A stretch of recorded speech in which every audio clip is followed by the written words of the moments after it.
Hello, once again.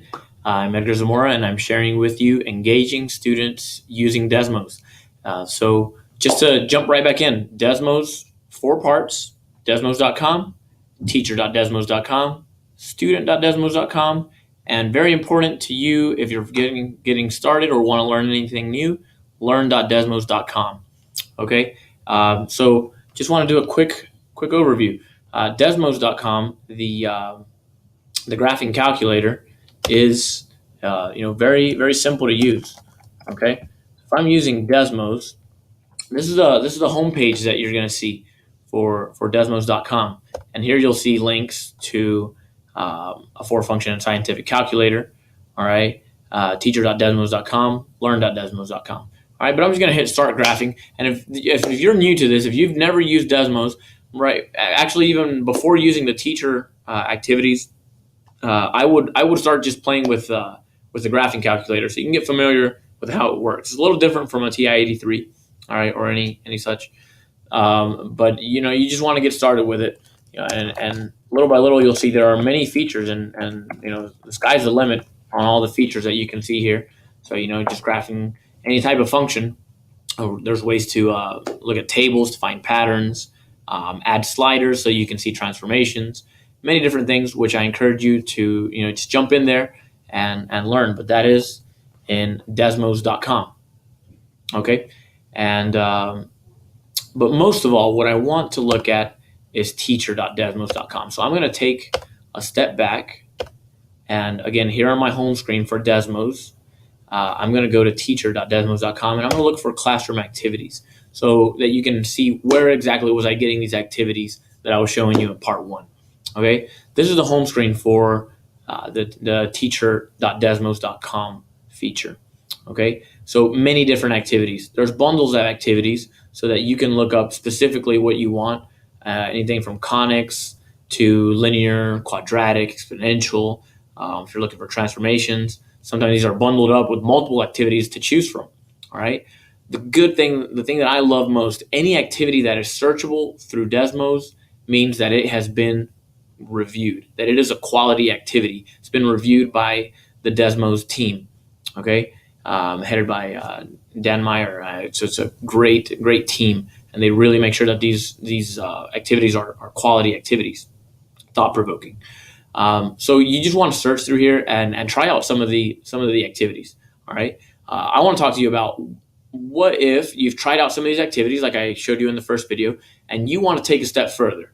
Perhaps you want to try out some discussion questions. You want to add your own spice to it, right, and make sure that it fits your class well.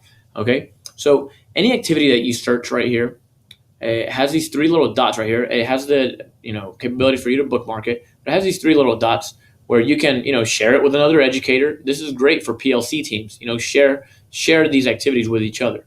All right, but you can search, and there are certain activities that right here will have, in addition to share, it'll have a little something like I'll show you here in a second.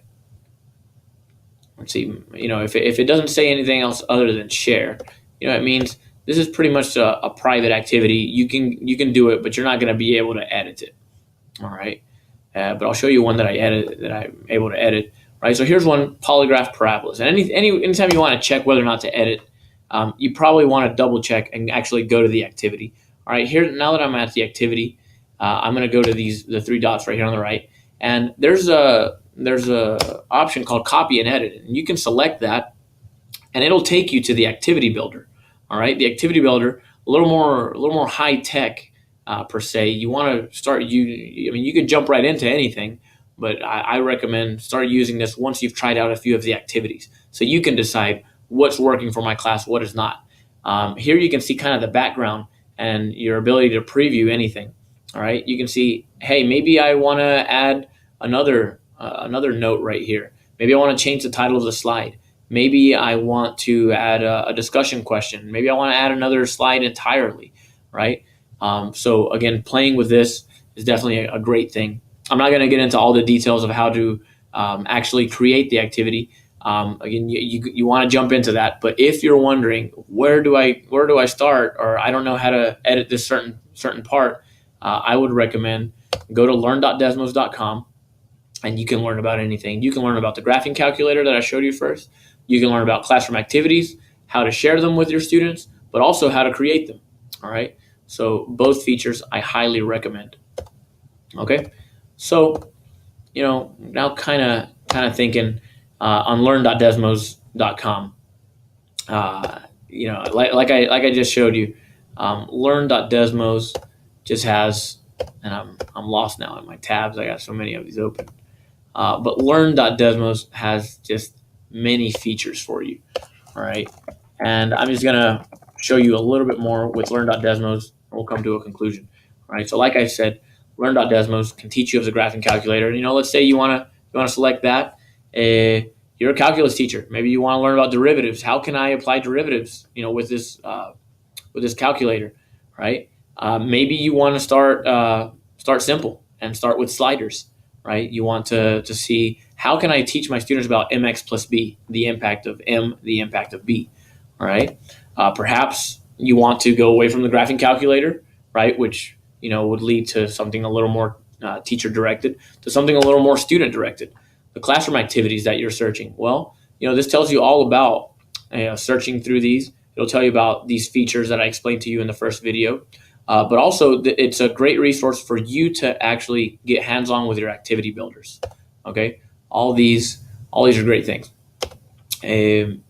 So now, the only other thing that I want to do is simply invite you to reflect on this. I think it's a great learning tool. Here at the Yadkin Early College, we think it's a great tool. I've met with other teachers here from the county who just are doing fantastic things with Desmos.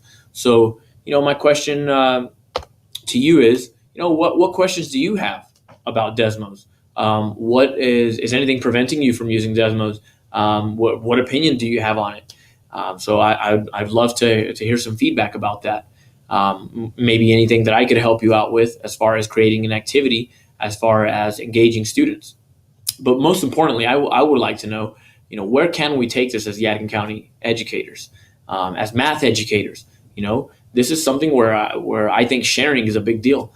I think creating an activity and sharing it with your PLC team, sharing it with your math department is a great thing. Even to the point where we can create activities, share them across schools, all for the learning of our students, all for the better, the advancement of our students. So just something to think about. Like I said, Desmos, many features, many great things. You just got to get started. If you want to use it, I would just say jump right in there. Any questions, feel free to give me an email, send me an email, or just ask right here through the forum, and I'm happy to answer any questions. All right, learn.desmos.com, great feature. And anyway, see you later. I've spoken enough, so just get to it. All right, all the best.